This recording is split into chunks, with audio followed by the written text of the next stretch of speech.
नमस्कार दोस्तों, कैसे हैं आप सब? स्वागत है आप सभी का हमारे आज की इस नए वीडियो में।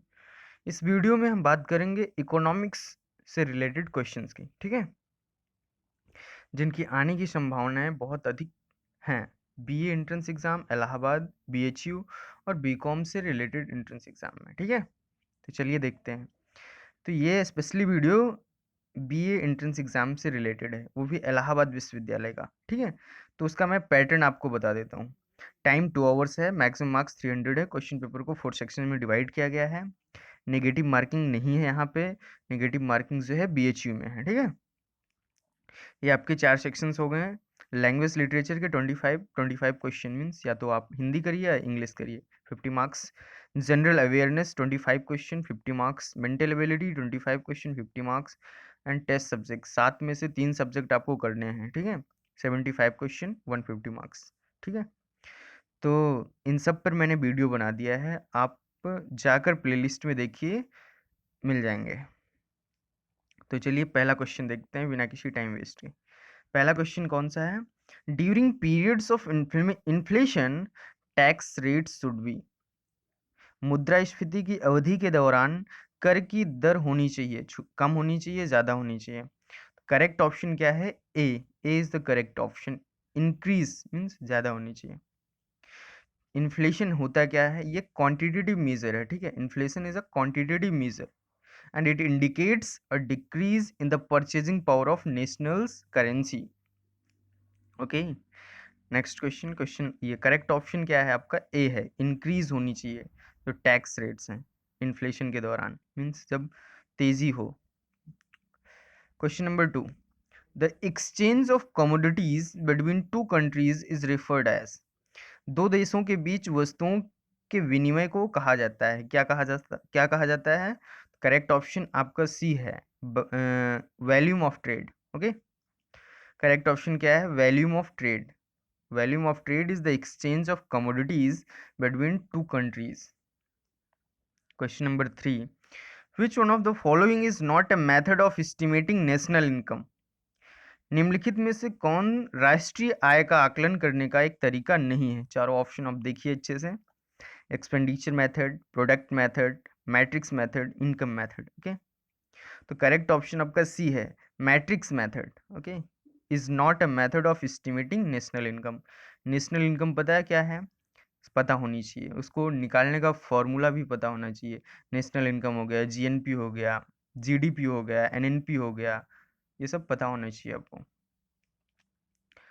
तो next question, question number 4, the monetary policy is used the monetary policy in India is formulated by। Bharat में मौद्रिक नीति किसके द्वारा बनाई गई? तो ये रिजर्व बैंक ऑफ इंडिया के द्वारा बनाई गई। करेक्ट ऑप्शन क्या है? C is the correct option. And monetary policy का मतलब क्या है? दो पॉलिसीज हैं, एक मॉनेटरी पॉलिसी है, एक फिजिकल पॉलिसी है, जो ज़्यादा पूछी जाती हैं। तो monetary policy refers to the action of central banks, that is RBI, while physical policy refers to the actions of federal governments. Okay, next question, question number 5, a short term government security paper is called। एक अल्पकालिक सरकारी सुरक्षा कागज कहा जाता है, किसे कहा जाता है? तो ट्रेजरी बिल को। करेक्ट ऑप्शन आपका डी है, ट्रेजरी बिल को कहा जाता है, ठीक है? Question number 6, WTO basically promotes. विश्व व्यापार संगठन मूल रूप से बढ़ावा देता है, किसको बढ़ावा देता है? मल्टीलेटरल ट्रेड को। ऑप्शन डी आपका सही है। इसका हेडक्वार्टर कहाँ है? Geneva, Switzerland. ओके, इसका हेड कौन है? आपको कमेंट सेक्शन में बताना है, ठीक है? अभी प्रेजेंट टाइम में जनरल डायरेक्टर कौन है? General director, director general of WTO आपको बताना है, ठीक है? फर्स्ट डायरेक्टर जनरल कौन था? पीटर स्विट्जरलैंड था, ठीक है? करेक्ट ऑप्शन डी है, ठीक है? Question number 7, under which market condition do firms have access capacity.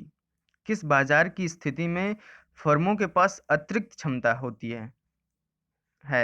तो करेक्ट ऑप्शन आपका बी है, मोनोपोलिस्टिक कंपटीशन में, ठीक है? Question number 8, price theory is also known as. मूल्य सिद्धांत के रूप में भी जाना जाता है, किसे जाना जाता है? तो option D, microeconomics is also known as price theory. Reason behind it, reason क्या है? क्योंकि microeconomics deals with the price mechanism determined by the market forces. Okay, यही रीजन है कि इसको प्राइस थियरी भी बोलते हैं, मूल्य सिद्धांत भी बोलते हैं माइक्रो इकोनॉमिक्स को। Question number 9, at present India is the following, India is following, वर्तमान में भारत निम्नलिखित है, क्या है? चारों ऑप्शन पढ़िए। Fixed exchange rate, floating exchange rate, packed up exchange rate, packed down exchange rate. तो करेक्ट ऑप्शन बी है, floating exchange rate. Question number 10 देखते हैं। नेशनल इनकम इज द, राष्ट्रीय आय क्या है? तो net national product of factor at factor cost. Correct option B है आपका, ये हमारी राष्ट्रीय आय। National income refers to the money value of the goods and services produced in the country, okay, during a financial year, national income बोलते हैं इसको। 11, question number 11, which among the following agencies released the report economic outlook for 2009-10? आपको बताना है 2009-10 को छोड़िए, 2019 और 20 का बताना है, ठीक है। करेक्ट ऑप्शन इसमें PM's economic advisory council. Next question, question number 12, India and US have decided to finalize agreements related to which of the following? Bharat और अमेरिका ने निम्नलिखित में से किससे संबंधित समझौते को अंतिम रूप देने का निर्णय लिया है? तो वह है, करेक्ट ऑप्शन सारे हैं, मींस ट्रेड एंड इन्वेस्टमेंट है, इंटेलेक्चुअल प्रॉपर्टी है, ट्रेडिशनल नॉलेज है, all of the above, defence, सारी चीजें हैं, ठीक है। Question number 13, formalised system of trading agreement with groups of countries is known as, देशों के समूह के साथ व्यापारिक समझौतों के औपचारिक प्रणाली के रूप में जानी जाती है।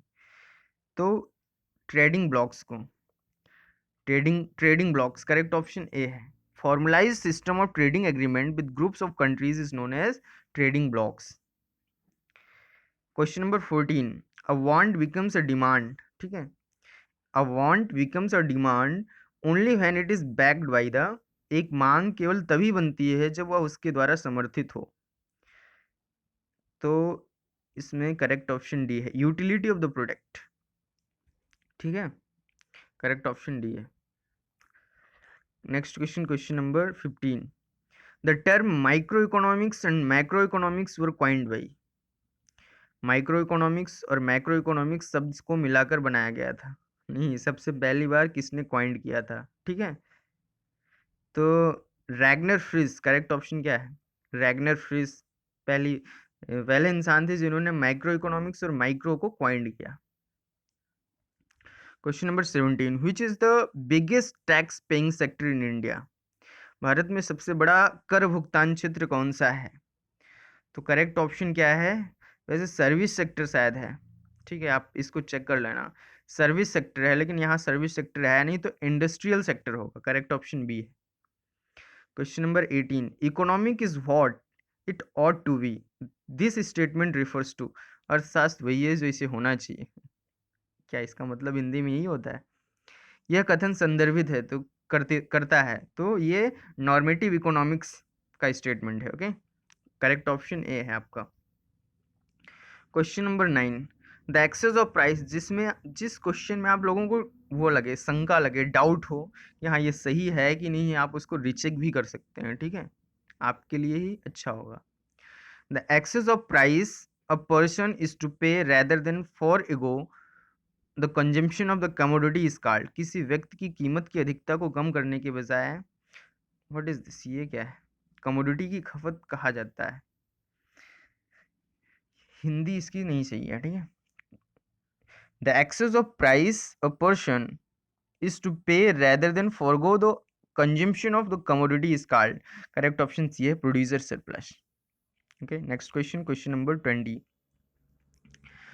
when there is an official change in the exchange rate of domestic currency then it is called revaluation, ठीक है, revaluation, जब घरेलू मुद्रा की विनिमय दर में कोई आधिकारिक परिवर्तन होता है तो इसे कहते हैं रीवैल्यूएशन। करेक्ट ऑप्शन क्या है आपका? सी है। ठीक है, तो ये था आज का वीडियो। कैसा लगा कमेंट सेक्शन में ज़रूर बताइए। वीडियो को लाइक डिसलाइक जो करना है करिए, और चैनल को सब्सक्राइब कर सकते हैं अगर वीडियो पसंद आया हो, ताकि आपको टाइमली नोटिफिकेशन मिलता रहे। तो चलिए, ख्याल रखिए अपना, मिलते हैं नेक्स्ट वीडियो में।